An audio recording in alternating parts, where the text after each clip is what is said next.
இறை அருளை பெற்று நமக்கு இறையாசி வழங்க வந்திருக்கும் பண்டிதர் சைவ புலவர் பொன் சுகந்தன் ஐயா அவர்களே, சிறப்பு விருந்தினர்களே, கௌரவ விருந்தினர்களே, பெற்றோர்களே, பெரியோர்களே, கலா ரசிகர் பெருமக்களே, அனைவரையும் எனது மாலை வணக்கத்தை தெரிவித்துக் கொள்கிறேன். வந்தோரை வரவேற்பது தமிழர் பண்பாடு. அந்த வகையில் கலை இலக்கிய மன்றத்தின் 4வது கலை விழா நிகழ்விலே வரவேற்புரையை நிகழ்த்துவது பெரும் மகிழ்ச்சி அடைகிறேன்.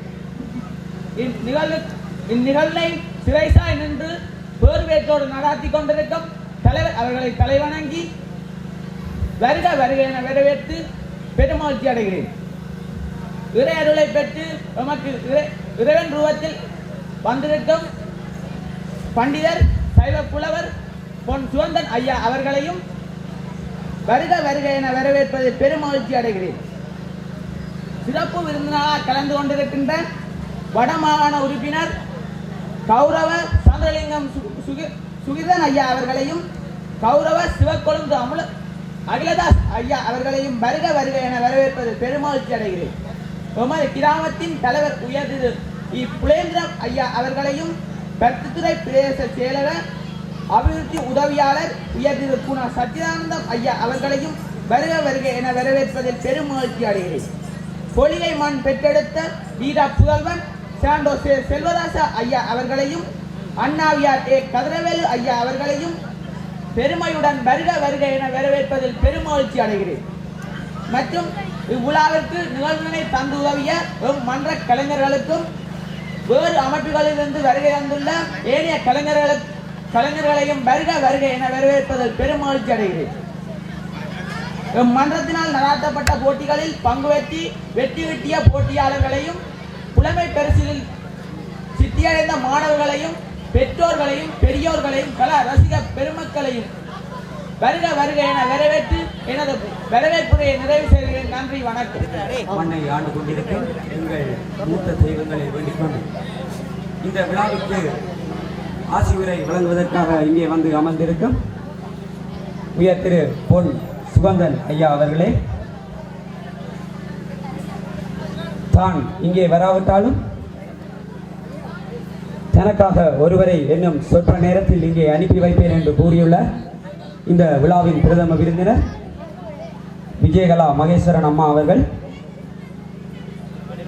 அடுத்து இந்த விழாவிலே சிறப்பு உரை நிகழ்த்த வந்திருக்கும் சிவக்கொழுந்து அகிலதாஸ் ஐயா அவர்களே, சுகிர்தன் ஐயா அவர்களே, இங்கே கௌரவ விருந்தினர்களாக வருகை தந்திருக்கும் சச்சிதானந்தம் அண்ணா அவர்களே, புலேந்திரன் ஐயா அவர்களே,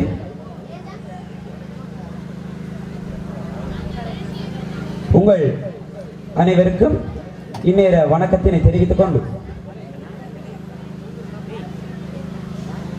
வருண பகவான் வானை பிளந்து கொண்டிருக்கும் இந்த வேளையிலே மிகவும் மனதுக்கு மகிழ்ச்சியான ஒரு விஷயம்.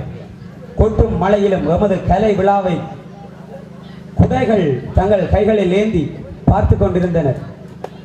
அந்த வகையில் அந்த அளவிற்கு இவர்களின் மனதில் இந்த கலையானது மிகவும் ஓர் படிக்கட்டாக உயர்ந்து கொண்டிருக்கிறது என்பதை நான் இந்த வேளையிலே உங்களுக்கு தெரிவித்துக் கொள்கிறேன். ஆம்,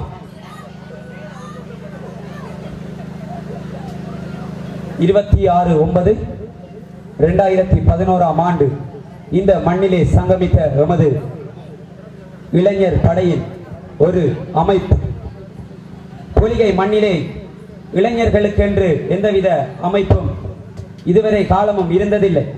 அதனை கருத்தில் கொண்டு இளைஞர்களுக்காக உருவாக்கப்பட்ட இந்த கலை இலக்கிய மன்றம் அதன் வளர்ச்சியும் அதன் பரிணாம வளர்ச்சி பற்றி சில உரையை இங்கே நிகழ்த்தலாம் என நினைத்துக் கொண்டிருக்கிறேன். அந்த வகையில் எமது கலை இலக்கிய மன்றம் ஊன்றுகோலாக எமது கலை இலக்கிய மன்றம் ஆரம்பிப்பதற்கு ஊன்றுகோலாக திகழ்ந்தவர்கள் இங்கே மேடையின் முன்பாக அமர்ந்திருக்கின்றனர். உயர் திரு வள்ளிபுரம் சிவானந்தம் ஐயா அவர்கள், குலவீரசிங்கம் ஐயா அவர்கள், பொன் தர்மலிங்கம் ஐயா அவர்கள், அவர் இப்பொழுது எம்மோடு இல்லை என்றாலும் அவருடைய ஆசி எம்மோடு இருந்து கொண்டுதான் இருக்கிறது. அடுத்து இளஞ்சந்திரன் ஐயா அவர்கள். ஆமாம், நீங்கள் இல்லை என்றால் இந்த கலை இலக்கிய மன்றம் ஒரு வளர்ச்சி கண்டிராது என்பதில் எந்தவித ஐயமும் இல்லை.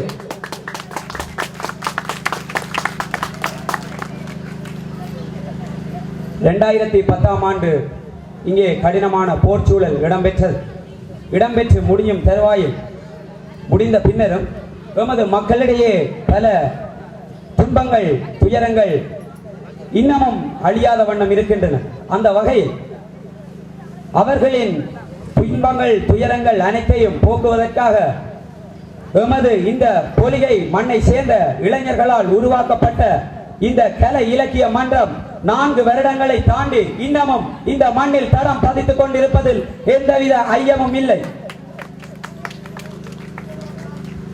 4 வருடங்களில் நாம் பட்ட துன்பங்களும் இங்கே இருக்கின்றன. கல்லையும் முள்ளையும் தாங்கி அங்கே சென்றால்தான் அதற்கு பெயர் செருப்பு. நமக்கு இன்று பல கற்களும் முட்களும் இந்த மண்ணிலும் சரி எந்த மண்ணிலும் சரி இருந்து கொண்டுதான் இருக்க செய்கின்றன. ஆனால் ஒரு சிலையை வடிப்பதற்கு அந்த சிலை தாங்கும் வலிகள் ஒன்றும் பெரிதல்ல. அந்த வலிகளை தாங்காவிட்டால் அந்த சிலை முற்று முழுதாக உருப்பெற்றிருக்குமா? இல்லை. வலிகளை தாங்கியதுதான் சிலை. அதே போன்று ஆக்கமும் ஊக்கமும் மிக்க இளைஞர்கள் மத்தியிலே எமது படைப்புகள், அதாவது கலை இலக்கிய மன்றம் ஆரம்பிக்கப்பட்டு இன்றைக்கு 4 வருடங்கள் ஓடிக்கொண்டிருக்கின்றன. இதில் கலை இலக்கிய மன்றம் செய்த சாதனைகளை நான் உங்களுக்கு சொல்ல விரும்புகிறேன். அந்த வகையில் கடந்த வருடம் இந்த மண்ணிலே முதல் குறும் திரைப்படம் உதிரம் என்னும் திரைப்படத்தை வெளியிட்டு கலை இலக்கிய மன்றம் சாதனை படைத்தது. அதனைத் தொடர்ந்து இங்கே எமது ஆலயங்கள், அதாவது மூத்த தெய்வங்கள் மீது எமது மன்ற அங்கத்தவர்களால் உருவாக்கப்பட்ட கீதங்களும் இங்கே உள்ளன. தொடர்ந்து எமது மன்றத்தை சேர்ந்த மாணவர் கவிஞர் முல்லைத்தீவியன் இன்று இலங்கையில் மிகவும் புகழ் பூத்த கவிஞர்களில் ஒருவராக திகழ்ந்து கொண்டிருக்கிறார் என்பதும் உங்கள் அனைவருக்கும் தெரிந்த விஷயமே. அது மட்டுமல்ல, அவர் மிகுந்த ஒரு துடுப்பாட்ட வீரர். காலத்தின் ஒரு மத்தியில் அவர் என்னும் இலங்கை அணிக்காக தெரிவு செய்யப்படவில்லை. அந்த அளவிற்கு சென்று தமிழன் என்ற ஒரே காரணத்தால் திரும்பி வந்து இங்கே எம்மோடு இணைந்திருக்கின்றார். இல்லையேல் இன்று உலகம் பேசும் இந்த பொலிகை மண் என்ற பெயரையும் கவிஞர் முல்லைத்தீவியன் அவர்கள் நமக்கு எடுத்து தந்திருப்பார். அடுத்து இந்த மண்ணை சேர்ந்த இந்த மண் மட்டுமல்ல, யாழ் மண், வட மாகாணம், இலங்கை, அகில இலங்கை, சர்வதேசம் என்ற வகையில் இன்று எமது மண்ணை சேர்ந்த பண்டிதர் சைவ புலவர் பொன் சுகந்தன் ஐயா அவர்கள் அவ்வளவு பெருமையுடன் இங்கே வந்திருக்கின்றார். அவரும் இந்த நேரத்தில் நான் மன்னிக்க வேண்டும், சாண்டோ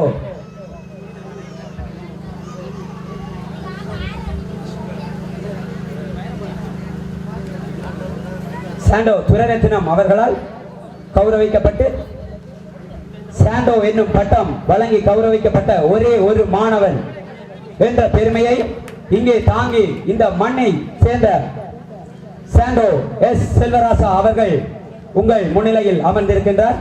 அடுத்து வடமராட்சி மண்ணிலேயும் சரி, எமது ஈழ மண்ணிலேயும் சரி, புராண இதிகாசங்கள் கூறும் சிந்து நடை கூத்து, நாடகங்கள் போன்றவற்றை அரங்கேற்றி இங்கே மண்ணில் இன்னமும் தவழ்ந்து கொண்டிருக்கின்றார் ஏகாம்பரம் கதிரவேலு ஐயா அவர்கள் தொடர்ந்து எமது மன்றம் இன்றைக்கு 4 வருடங்கள் ஆகிவிட்டது. இன்னமும் எமக்கு சில குறைபாடுகள் உள்ளன. நூல் நிலையம் ஒன்று திறந்து வைத்தோம், அது இயங்கிக் கொண்டிருக்கின்றது. ஆனால் நூல்கள் போதாக்குறை ஒன்று உள்ளது. ஆனால் அந்த நூல் நிலையமும் இன்னும் எமது கைகளுக்கு வந்து சேரவில்லை. அதாவது அதற்குரிய பணத்தை நாம் செலுத்தி அந்த நூல் நிலையத்தையும் எமதாக்கிக் கொள்ள, இப்பொழுது அந்த நூல் நிலையம் எமதுதான். அந்த பணத்தை செலுத்தி நாம் முற்றுமுழுதாக இன்னும் அந்த நூல் நிலையத்தை எம் கைகளிலே எடுக்கவில்லை. அந்த ஒரு குறைபாடு உள்ளது. அது மட்டுமல்ல, இந்த மண்ணில் நீங்கள் பார்த்துக் கொண்டிருக்கிறீர்கள், எத்தனையோ இளைஞர்கள் இங்கே தமது திறமைகளை வெளிப்படுத்திக் கொண்டிருக்கின்றனர். ஆனால் இன்னமும் ஒரு மைதானம் அமையவில்லை. மிகவும் வருத்தத்திற்குரிய ஒரு விடயம். ஆனால் நமது மண்ணை சேர்ந்தவர்கள் இன்னமும் அதற்குரிய முயற்சிகளை எடுத்துக்கொண்டுதான் உள்ளனர். கைகூடவில்லை. இதற்குரிய உதவிகளை இங்கே வந்திருக்கும் சுகிர்தன் ஐயா, அகிலதாஸ் ஐயா அவர்களிடம் நான் ஒரு வேண்டுகோளாக இதை கேட்டுக்கொள்ளுகிறேன். எமது இளைஞர்கள் முன்னேறிவிட்டார். இருந்தாலும் அவர்களுக்கு மைதானம் என்ற ஒரு குறைபாடு இங்கே காணப்படுகிறது. இதை நீங்கள் எங்களுக்கு பெற்று தந்தால், இந்த நான் அல்ல, இந்த கலை இலக்கிய மன்றம் அல்ல, இங்கே உள்ள இளைஞர்கள் அல்ல, இந்த ஊர் மக்கள் உங்களுக்கு பெரிதும் கடமைப்பட்டவர்களாகி விடுவார்கள் என்பதில் எந்தவித ஐயமும் இல்லை. அடுத்து கலை இலக்கிய மன்றம், நீங்கள் பார்த்திருப்பீர்கள், அந்த பொது நூலகம் மேசன் வந்து செய்யவில்லை, தச்சன் வந்து செய்யவில்லை. செய்தவர்கள் யாவரும் இங்கே உங்கள் முன்னிலையில் காட்சி அளித்துக் கொண்டிருக்கின்றனர். அவர்கள் யாரும் இல்லை, இந்த பொலிகை மண்ணை சேர்ந்த இளைஞர்கள். ஓஎல், அதாவது ஆர்டினரி லெவல் உயர்தர பரீட்சையிலே படித்துக் கொண்டிருக்கின்ற வேளையிலே கூட சோதனைக்கு இன்னும் 10 நாட்கள் இருக்கிறதா தம்பி, நீ போய் படி, பிரச்சனை இல்லைன்னா நான் முடிச்சுத்தான் போவேன். எவ்வளவு ஒரு சந்தோஷமான விஷயம். படிப்பையும் கைகளில் தாங்கி, தமது துடிப்பையும் கைகளில் தாங்கிக் கொண்டிருக்கின்றனர் எமது கலை இலக்கிய மன்றத்தினர். நாம் யாவரும் வளர்ந்து வரும் சிட்டுக்கள், எங்களை வாழ்த்துகின்ற மொட்டுக்கள் நீங்கள். இதனால் உங்களிடம் இருந்து வர வேண்டும் கை தட்டுங்கள்.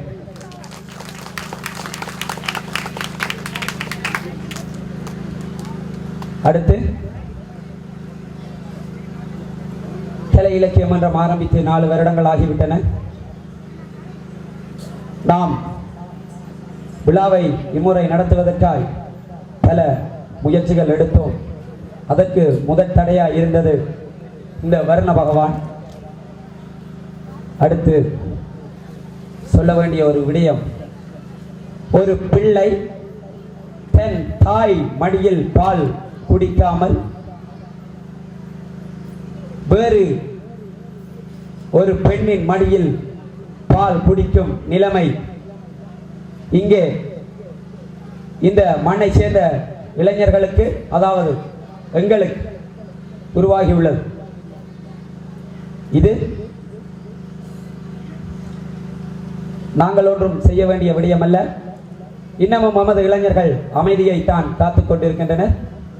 இங்கே உள்ள ஊர் பெரியவர்கள் அனைவரிடமும் நான் ஒன்று கேட்டுக்கொள்கிறேன். கலை இலக்கிய மன்றம் யாருக்கும் எதிரானது அல்ல.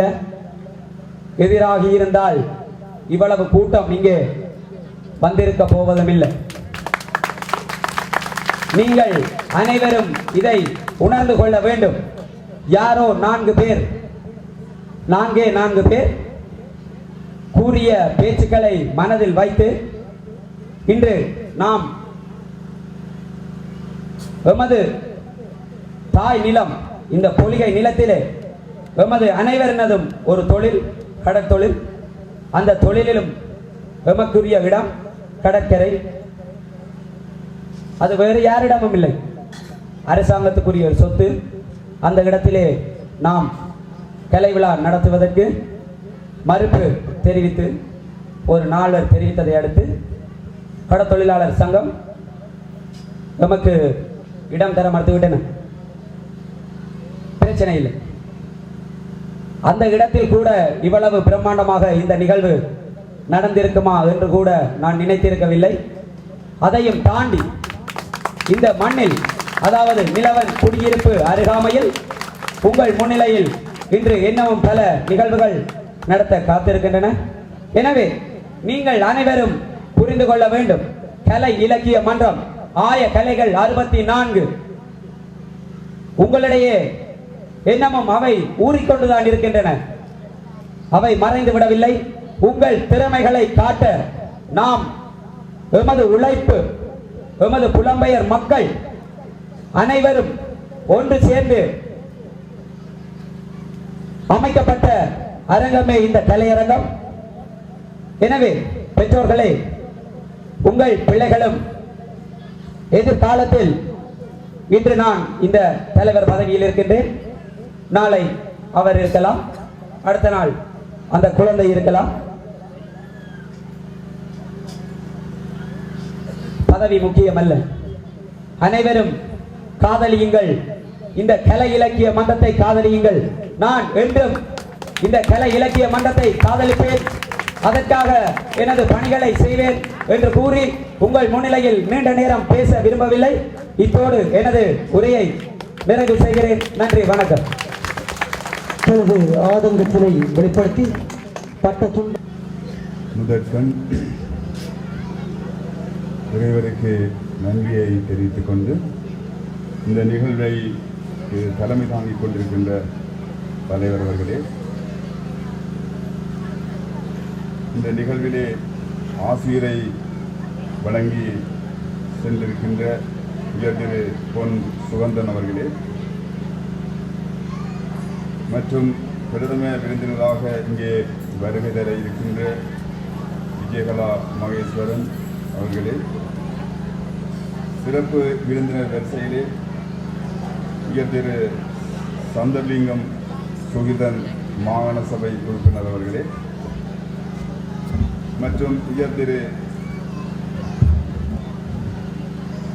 சிவக்கொழுந்து அகிலன் அவர்கள் மாகாண சபை உறுப்பினர் அவர்களே மற்றும் திரு TM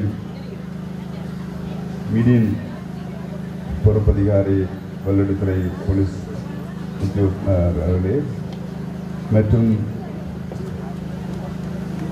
திரு குலசேகரம் சச்சிதானந்தம் அபிவிருத்தி உத்தியோகத்தர் பிரதேச செயலகம் பல்துறை அவர்களே மற்றும் இங்கே வந்திருக்கின்ற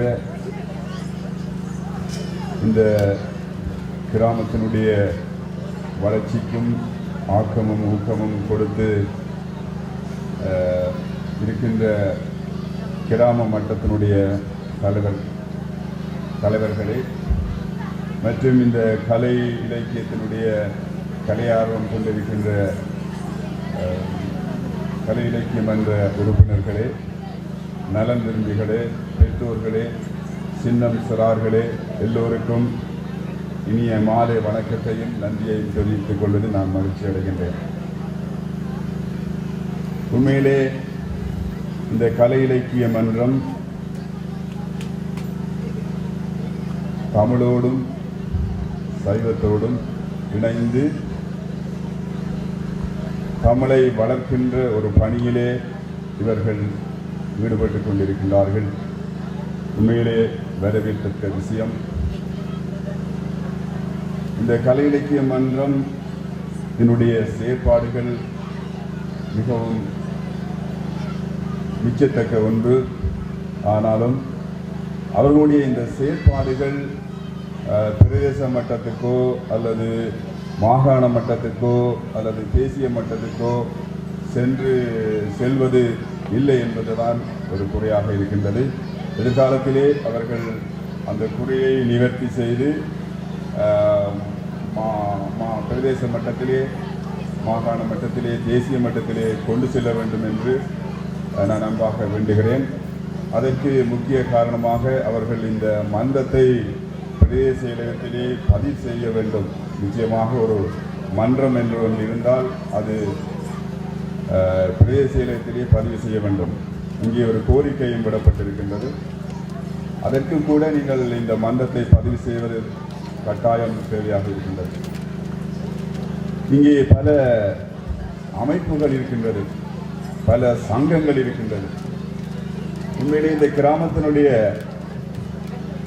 கல்வி வளர்ச்சியாக இருந்தாலும் சரி, பொருளாதார வளர்ச்சியாக இருந்தாலும் சரி, கலை இலக்கிய துறையாக இருந்தாலும் சரி, இந்த உள்ளூர் அமைப்புகளினுடைய வளர்ச்சி தான் அந்த கிராமத்தினுடைய வளர்ச்சிக்கு வித்திடுகின்ற ஒரு அமைப்பாக இருக்கின்றது. பல அமைப்புகள் இங்கே காணப்படுகின்றன. ஆனால் அந்த அமைப்புகளுக்குள்ளே ஒரு ஒற்றுமையின்மையான ஒரு போக்கு காணப்படுகின்றது. நான் நினைக்கிறேன் அந்த அமைப்புகள் எல்லாவற்றையும் என்னுடைய கிராம பிரிவிலே இருக்கின்ற இந்த கிராம மட்ட அமைப்புகள் எல்லாவற்றையும் ஒன்றிணைத்து செயற்படுகின்ற பொழுதுதான் இந்த கிராமத்தினுடைய வளர்ச்சியிலே நாங்கள் முன்னேற முடியும். நாங்கள் அமைச்சர்களிடம் ஒரு கோரிக்கை விடுகின்ற போதிலும் சரி, அல்லது மாகாண சபை உறுப்பினர்களிடம் ஒரு கோரிக்கை விடுகின்ற போதிலும் சரி, அல்லது பாராளுமன்ற உறுப்பினர்களிடம் நாங்கள் ஒரு கோரிக்கை விடுகின்ற போதிலும் சரி, இந்த கிராம மட்ட அமைப்புகள் தான் அந்த கோரிக்கையை விட முடியும். தனிப்பட்ட முறையிலே ஒருவர் அந்த கோரிக்கையை விட முடியாது, அதுக்கு வலுவில்லை. ஆகவே நீங்கள் இந்த கிராம மட்ட அமைப்புகள் ஒற்றுமையாக இந்த கிராமத்திலே முன்மாதிரியாக செயற்பட்டால்தான் இந்த உங்களுடைய கிராமத்தை எல்லா துறையிலும், கலை இலக்கியம் மாத்திரமல்ல, எல்லா துறையிலும் நீங்கள் வளர்ச்சி பெற முடியும். ஆகவே நான் இந்த சந்தர்ப்பத்திலே உங்களை நான் மிகவும் மற்றும் ஆசியுரை வாங்கி சென்ற திரு பொன் சுவந்தன் ஐயா அவர்களுக்கும் மற்றும் பிரதம விருந்தினராக கலந்து சிறப்பித்துக் கொண்டிருக்கின்ற உயர் திரு சந்திரவிக்ரம் சுந்தன் கௌரவ மாகாண சபை உறுப்பினர் அவர்களுக்கும், உயர் திரு சிவக்குழந்து அகிலதாஸ் கௌரவ மாகாண சபை உறுப்பினர் அவர்களுக்கும், மற்றும் கௌரவ விருந்தினர்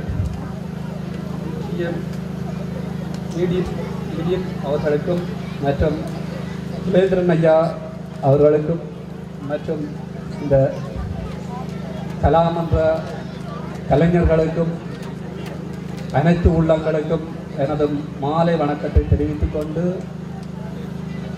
இந்த பொதிகை கலை இலக்கிய மன்றமானது வயது 4 வயசு.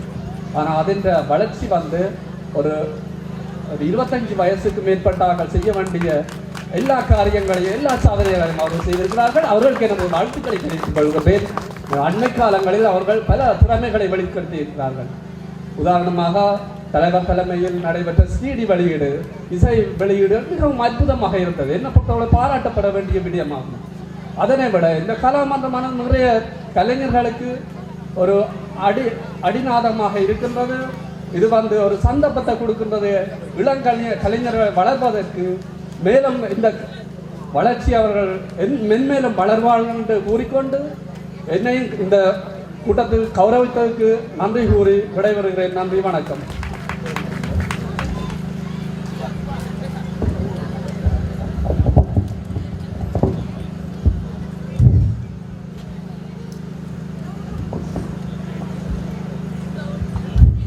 நமது இன விடுதலைக்காக உயர்நீத்த உறவுகளை மனதில் கொண்டு இன்றைய நிகழ்வுக்கு தலைமை தாங்கும் தலைவர் தம்பி பாலச்சந்திரன் அவர்களே, மற்றும் இங்கே ஆசியுரை வழங்க வருகை தந்திருக்கும் எனது ஆசிரியர் பொன் சுகந்தன் சார் அவர்களே, மற்றும் இங்கே சிறப்பு விருந்தாக சிறப்பித்துக் கொண்டிருக்கும் எனது சக மாகாண சபை உறுப்பினர் கௌரவ அகிலதாஸ் அவர்களே, மற்றும் இங்கே கௌரவ விருந்தாக சிறப்பித்துக் கொண்டிருக்கும் இக்கிராமத்தின் கிராம சேவையாளர் மதிப்புக்குரிய புலேந்திரன் ஐயா அவர்களே மற்றும் அபிவிருத்தி உதவியாளர் பருத்தித்துறை பிரதேச சபை சச்சிதானந்தம் அவர்களே, மேடையில் வீட்டிற்கும் எனது அருமை நண்பன் முல்லை திவ்யன் அவர்களே மற்றும் மேடையில் வீட்டிற்கும் பெரியவர்களே, இங்கே வருகை தந்திருக்கும் பெரியவர்களே, பெற்றோர்களே, சகோதரிகளே, நண்பர்களே, பொலிகை கலை இலக்கிய மன்றத்தின் இளம் சிங்கங்களே, உங்கள் அனைவருக்கும் எனது இரவு நேர வணக்கத்தை தெரிவித்துக் கொள்கிறேன். உண்மையில் இன்றைய நிகழ்வுக்கு நான் மிக தாமதமாக வந்திருந்தேன். அதற்காக இந்த இளைஞர் குழாம் என்னை மன்னிக்க வேண்டும். இன்று நான் இந்த விழாவுக்கான அழைப்புதல் எனக்கு வந்திருந்தது. நான் அந்த அழைப்புதலை அன்றைய தினம் உண்மையில் சரியாக பார்க்கவில்லை. இன்று வரவேற்புரையினை அந்த சிறுவன் உபதலைவர் அவர்கள் வந்து உரையாற்றும் பொழுது நான் இது மனதிற்குள் நினைத்தேன், ஆகா நல்ல விடயம், இளைஞர்களுக்கு முன்னுரிமை வழங்கப்படுகின்றது. உபதலைவராக ஒரு சிறுவனை ஒரு இளைஞனை உயர்த்தியிருக்கிறார்கள், இது வரவேற்க வர வேண்டிய விடயம் என்று நான் நினைத்திருந்தேன். அதற்கு பின்னர் தலைமுறையாற்றுவதற்கு தலைவர் பாலச்சந்திரன் அவர்கள் வரும்பொழுதுதான் நான் உணர்ந்து கொண்டேன், இந்த கலை இலக்கிய மன்றத்தினை 100% இளம் இளைஞர்கள் இளம் யுவதிகள் தங்கள் கைகளில் வைத்திருக்கிறார்கள் என்பது. இதைத்தான் நாங்கள் எதிர்பார்க்கின்றோம். இன்று எமது சமூகத்துக்கு தேவை இளைஞர்கள் முன்னுக்கு வர வேண்டும். இளைஞர்கள் இந்த சமூகத்தின் பொறுப்பை கையில் எடுக்க வேண்டும். இன்று எமது தமிழ் சமூகம் பின்னுக்கு நிற்பதற்கான காரணம் எமது இளைஞர் சமுதாயமானது இந்த பொறுப்பை எடுப்பதற்கு முன்வரவில்லை. கடந்த காலங்களில் இந்த யுத்தம் முடிவடைவதற்கு முன்னர் கூட இந்த இளம் சமூகம் இந்த சமூகத்துக்கான பொறுப்பை கையில் எடுத்ததன் காரணமாகத்தான் இன்று நாங்கள் ஓரளவு நிமிர்ந்து நிற்கக்கூடிய ஒரு சமூகமாக மாறிவிட்டோம். ஆனால் இன்று தற்காலத்தில் நமது இளைய சமூகங்கள் அனைத்தும் வேறு விதமான அடிமைத்தனமான அடிமை பொருட்களுக்காக சிக்கிக் கொண்டிருக்கின்றோம். இன்று எந்த ஒரு நிகழ்வுக்கும் இளைஞர்கள் முன்னுக்கு வருவது மிக குறைவாகவே காணப்படுகின்றது. இன்று கூட இன்று உங்களது நிகழ்வுக்கு வரக்கு முன்னர் நான் ஒரு லைப்ரரி ஒரு வாய்சாலை திறப்பு விழா சென்றிருந்தேன். அங்கே நான் காணக்கூடியது வெறுமனவே 2 இளைஞர்கள் தான். உண்மையில் மிக கவலையாக இருந்தது. ஏனென்று சொன்னால் வயதானவர்கள் தங்களது பொறுப்புகளை எங்களிடம் ஒப்படைக்க காத்துக் கொண்டிருக்கின்றார்கள். நாங்கள் அதற்கு தயாராக வேண்டும். அதன் ஒரு கட்டமாகத்தான் இந்த பொலிகை இளைஞர்கள் செய்திருக்கின்றார்கள். உண்மையில் இந்த சகோதரர்களை நான் இருகரம் கூப்பி அவர்களது சேவையை பாராட்டுகின்றேன். வயசுக்கு மிஞ்சின வளர்ச்சி என்று சொல்வார்கள். ஒன்று, நாங்கள் இந்த செய்ய வேண்டிய வயசில் அந்த வயசுக்கு ஏற்றவாறு நாங்கள் செய்யாவிட்டால் சொல்லுவார்கள், இவர் வயசு வந்து அந்த வளர்ச்சி ஆனவில்லை என்று. அதை மனநலன் குன்றியவர்கள் என்று சொல்வார்கள். வயதுக்கு மிஞ்சிய வளர்ச்சி அடைகின்ற பொழுது அதை சொல்லுவார்கள், மிக மிக கட்டிக்காரன், இவன் இந்த மக்களை ஆளக்கூடியவர்கள் என்று சொல்வார்கள். அந்த நிலைமைதான் இன்று பொலிகை இளைஞர்கள் உருவாக்கி இருக்கின்றார்கள். அவர்கள் வெறுமனவே 4 வருடங்கள் தான் தங்களது கழகத்தை உருவாக்கி இருக்கின்றார்கள். ஆனால் இன்று அவர்கள் முன்னால் பேசி சென்ற சச்சிதானந்தம் அவர்கள் சொன்னது போன்று அவர்கள் 25 வயதுடைய இளைஞர்களை போன்று 25 வயதில் இந்த கழகம் எவ்வாறு செயற்படும், சாதாரணமாக 25 வயதில் அனுபவம் எவ்வாறு இருக்குமோ அதை இந்த 4 வருஷத்தில் இந்த இளைஞர் படை காட்டியிருக்கின்றது. அது உண்மையில் அவர்களது துடிப்பும் பெரியவர்களது அறிவும் ஆலோசனையும் தான் இந்த வளர்ச்சிக்கான காரணமாக இருக்கும். இதில் எந்த மாற்று கருத்துக்கின்றமில்லை. நான் நினைக்கின்றேன் 2013-14 ஆண்டு உங்களது நிகழ்வு அங்கே கடற்கரையில் நடந்திருந்தது. அந்த நிகழ்வு நான் மோட்டார் பைக்கில் செல்லுகின்ற பொழுது அதை பார்த்து சென்றேன். எனக்கு அந்த நேரம் அந்த அழைப்பு எனக்கு கிடைக்கவில்லை. அதற்கு உண்மையான காரணம் அங்கே அரசியல் தலையீடுகள். எங்களை அழைத்தால் அந்த நேரம் இந்த இளைஞர்கள் அச்சுறுத்தப்படுவார்கள். நான் அந்த நிர்வாகத்தை கேட்டேன், என்னை விருந்தாக அழைக்காவிட்டாலும் மிக சிறப்பாக அவர்கள் சாண்டோ பயிற்சிகள் செய்திருந்தார்கள், கலை நிகழ்வுகள் செய்திருந்தார்கள். நான் உண்மையில் அவர்களை பாராட்டியிருக்கப்பட வேண்டும் என்று அந்த இடத்தில் நான் கவலைப்பட்டேன். ஆனால் இன்று அவர்கள் அழைத்திருந்தமைக்காக நான் அவர்களை மிகவும் மனதன்போடு பாராட்டுகின்றேன். மேலும் மிக முக்கியமான விடயம், இன்று எமது சமூகம் எங்களது தமிழ் மக்களது கலை கலாச்சாரம் பண்பாடுகளை தொலைத்துவிட்டு ஏங்கி தவிக்கின்றோம். கலை கலாச்சாரம் பண்பாடு என்றால் என்ன என்று எதிர்வருகின்ற எமது சமூகத்தை கேட்டால் அவர்கள் என்ன சொல்வார்களோ தெரியவில்லை. ஏனென்று சொன்னால் அந்த அளவுக்கு இன்று எங்களது மோகங்கள் அனைத்தும் வேறு நாடுகளை சார்ந்து நடக்கின்றது. மிக துன்பகரமான ஒரு விடயம், இன்று திண்ணவேலியிலே ஒரு புடவை கடை ஓபன் செய்யப்படுகின்றது, திறந்து வைக்கப்படுகின்றது. அங்கே ஒரு நடிகை, அந்த பேர் கூட எனக்கு தெரியாது, நான் படம் பார்க்க ஒரு நடிகையை விருந்தினராக அழைத்து அந்த கடையை திறக்கிறார்கள் என்று சொன்னால் எங்களது கலாச்சாரங்களை நாங்கள் அழிக்க வேண்டும் என்று வியாபாரிகளும் நினைக்கின்றார்கள். தங்களது வியாபாரம் பெருக வேண்டும் என்று சொன்னால் தமிழ் மக்களின் கலாச்சாரங்களை மறக்கிறார்கள். ஆகவே எனது அருமை பெரியவர்களே, எங்களது கலாச்சாரங்கள் பாதுகாக்கப்பட வேண்டும். நான் இன்று இந்த நிகழ்வுக்கு வரும்பொழுது இவ்வளவு மக்களை கண்டு நான் திகைத்தேன். இன்றைக்கு சனிக்கிழமை எத்தனையோ நாடகங்கள், தொடர் நாடகங்கள் இருக்கின்றன, எத்தனையோ படங்கள் இருக்கின்றன. ஆனால் அதில் ஆர்வம் இல்லாமல் எங்களது கலை பண்பாடுகளில் ஆர்வம் காட்டி இந்த பொலிகை மக்கள் இங்கே வந்திருப்பது உண்மையில் ஒரு பாராட்டத்தக்க விடயம். பல நிகழ்வுகள் நடக்கின்றன. பல வீடுகளில் இன்று பல மாணவர்கள் மிக தீய பழக்க வழக்கங்களுக்கு உட்படுகின்றார்கள் என்று சொன்னால் அங்கே பெற்றோர்கள் டிவிக்கு முன்னால் இருப்பதுதான். அங்கே காலை 9 மணிக்கு கத்தரிக்காய் வெட்டுவதிலிருந்து மதியம் பாடசாலை முடிந்து பிள்ளைக்கு சாப்பாடு பரிமாறு வரை அவர்கள் அனைவரும் டிவிக்கு முன்னால் தான் இருக்கின்றார்கள்.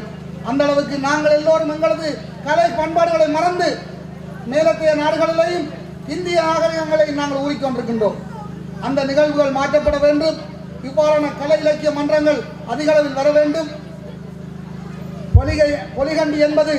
பொலிகை என்பது மிக பிறந்தளவிலான பிரதேசம். அதற்குள் எந்த விதமான உடைபாடுகளும் வரக்கூடாது. அதை தலைவர் தம்பி கேட்டது போன்று பெரியவர்களானதை சீர்படுத்தி கொடுக்க வேண்டும். இளைஞர்கள் மத்தியிலே ஒரு கசப்பான உணர்வை உண்டாக்கக்கூடாது. என்னும் ஒன்று பாலச்சந்திரன் அவர்கள் கூறியிருந்தார். அந்த வார்த்தை உண்மையில் மிக ஒரு பாரதூரமான வார்த்தை. எமது இளைஞர்கள் பொறுமையாக இருக்கின்றார்கள் என்று நீங்கள் அவர்களது உணர்வுகளை தூண்டிவிடக்கூடாது. நீங்கள் தலைவராக இருப்பவர் அவர்களது ஒற்றுமையைத்தான் மிகவும் கவனமாக பார்க்க வேண்டும். தலைவராக இருக்கின்றவன் என்ன கட்டளை விடுகின்றாரோ அந்த கட்டளை ஏற்று செய்வதற்காக உங்களுக்கு கீழே உள்ள அணியினர் தயாராக இருப்பார்கள். ஆகவே அந்த இளைஞர்களை சரியான முறையில் வழி நடத்த வேண்டிய பாரிய பொறுப்பு தலைவராக உங்களுக்கு இருக்கின்றது. ஆகவே உணர்வு பூர்வமாக நாங்கள் நமது கிராமத்துக்குள் உடைபாடுகளை ஏற்படுத்தக்கூடாது. நீங்கள் கூறியது போன்று உங்களது அணுகுமுறை போன்று பெரியவர்கள் ஒன்று சேர்ந்து அந்த இடையே இருக்கின்ற சிறிய கசப்பான உணர்வை இல்லாதொழித்து இந்த கிராமத்தை ஒற்றுமுறையை செயல்பட வைக்க வேண்டும். அதில் ஏதாவது உதவி தேவை என்று சொன்னால் நிச்சயமாக நீங்கள் என்னுடன் தொடர்பு கொள்ளுங்கள். நானும் உங்கள் ஒருவன். அந்த ஒற்றுமைக்காக நானும் உங்களுடன் பாடுபடுவேன். இதுவரை எனக்கு அதற்குள் என்ன பிரச்சனை இருக்கும் எனக்கு தெரியாது. இருந்தாலும் சொல்லுகின்றேன், இளைஞர்கள் ஒற்றுமையாவதற்காக நான் எந்த அளவில் சென்று சமாதானம் பேசவும் நான் தயாராக இருக்கின்றேன். அதற்காக நான் உங்களுடன் கைகோர்ப்பேன். மேலும் பல உதவிகளை கேட்டிருந்தீர்கள். ஒரு விளையாட்டு மைதானம் தொடர்பாக உங்களது கோரிக்கைகளை முன்வைத்திருந்தீர்கள். உண்மையில் விளையாட்டு மைதானம் வேண்டுவது என்பது அரச காணி இருந்தால் அதை எமது கிராம சேவையாளர் அவர்கள் அதை எவ்வாறு பெற்றுக் கொடுக்கலாம் என்று அவருக்கு தெரியும். அவரே இந்த கோரிக்கையை முன்வைத்தபடியால் அரச காணிகள் இல்லை என்றுதான் நானும் நினைக்கின்றேன். ஆகவே ஒரு மைதானத்தை 2 விடயங்கள் இருக்கின்றது. உண்மையில் நான் குறிப்பிட வேண்டும். இன்று பருத்தித்துறையிலே ஒரு சரசமுள்ள திறப்புலாக நான் போயிருந்த பொழுது அங்கே 4 பரப்பு காணியினை ஒரு அம்மா அந்த பொது தேவைக்காக ஒதுக்கியிருந்தார். அவ்வாறான அம்மாக்களும் ஐயாக்களும் இங்கே உருவாக வேண்டும். இந்த இளைஞர்களுக்காக நீங்களது காணியை ஒதுக்க வேண்டும். அந்த காணியினை அபிவிருத்தி செய்து அதற்கான விளையாட்டு மைதானம் ஒன்றை உருவாக்கக்கூடிய நிதியினை நிச்சயமாக எங்கள் மாகாண சபை நிதியிலிருந்து எங்களால் ஒதுக்கி தர முடியும். ஆனால் ஒரு காணி வாங்கக்கூடிய நிதி எங்களை நிதியிலிருந்து ஒதுக்க முடியாது. அது எங்களது கிராம செயலாளருக்கும் தெரியும். சில சட்ட திட்டங்கள் இருக்கின்றன. அந்த சட்ட திட்டங்களுக்கு உட்பட இங்கே கௌரவ உறுப்பினர் அகிலதாஸ் அவர்களும் வந்திருக்கின்றார். நிச்சயமாக எங்களாலான உதவி உங்களுக்கு எப்பொழுதும் இருக்கும். மேலும் இந்த கலைமன்றமானது வருடம் இந்த நிகழ்வுகளை இன்னும் மிக மிக சிறப்பாக செய்ய வேண்டும். ஒவ்வொரு வருடமும் நான் உங்கள் விருந்தினராக வர விரும்பவில்லை. ஆனால் நிச்சயமாக என்னை ஒரு பார்வையாளராக நீங்கள் அழைக்க வேண்டும். இன்று கூட இந்த நிகழ்வை பார்த்த பொழுது நான் வீட்டிலிருந்து வலிக்கும் போது சொன்னேன், எனக்கு சாத்தான் கூத்து என்று சொன்னால் மிக மிக பிடித்த ஒரு கூத்து. எனது தந்தை அளவிலே மிகவும் திறமையாக நடத்தியிருந்தவர். ஆனால் கடந்த 10 வருடங்களாக நான் பார்க்கவே இல்லை. ஏனென்று சொன்னால் அந்த கலைஞர்கள் வருமானம் இல்லை, அந்த கலைஞர்களை ஊக்கப்படுத்தவில்லை, அந்த கலைஞர்களுக்கு கௌரவிப்பு வழங்கப்படவில்லை. அவர்கள் தங்களது கலைஞர் படைப்பிலிருந்து மிக மிக ஒதுங்கி செல்கின்றார்கள். இதனால் அந்த அரிய படைப்புகளை நாங்கள் காண்பதில்லை. என்று 12 மணித்தியாளர்கள் இரவிரவாக படம் பார்க்க தயாராக இருக்கின்ற எமது மக்கள் எங்களது கலாச்சாரத்தை பண்ணக்கூடிய இந்த எமது நாடகங்களை, கிராமிய நாடகங்களை பார்ப்பதற்கு தயாராக இல்லை. இருந்தும் இந்த பொலிய மக்கள் வந்திருக்கின்றீர்கள். நிச்சயமாக உங்களுடன் இருந்து நானும் அந்த நிகழ்வை பார்த்துத்தான் செல்வேன் என்பதையும் இந்த இடத்தில் ஆணித்தரமாக கூறி மீண்டும் ஒரு தடவை என்னை மிக முக்கியமான இந்த கலை நிகழ்வுக்கு அழைத்ததற்கு எமது இளைஞர் குழாமுக்கு நான் நன்றி தெரிவித்துக் கொள்கின்றேன். அதே போன்று உங்களது குறிக்கோளில் என்ன ஒன்றை நீங்கள் மனதில் வைத்திருக்க வேண்டும். இன்று எம்மை மிக சின்ன பின்னமாக ஆக்கிக் கொண்டிருக்கும் மதுபோதை பாவனையை இந்த பொலிகையிலிருந்து முற்றாக ஒழிக்க இந்த கலைமன்றம் செயற்பட வேண்டும். அது தொடர்பான விழிப்புணர்வு கருத்தரங்களையும் நாடகங்கள் மூலம் உங்கள் பொலிகை மக்களுக்கு நீங்கள் வெளிப்படுத்த வேண்டும் என்ற ஒரு பாரிய மிக முக்கியமான ஒரு கோரிக்கையை உங்கள் முன் வைத்தது என்னை அழைப்பதற்கு நன்றி கூறி விடைபெறுகின்றேன். நன்றி, வணக்கம்.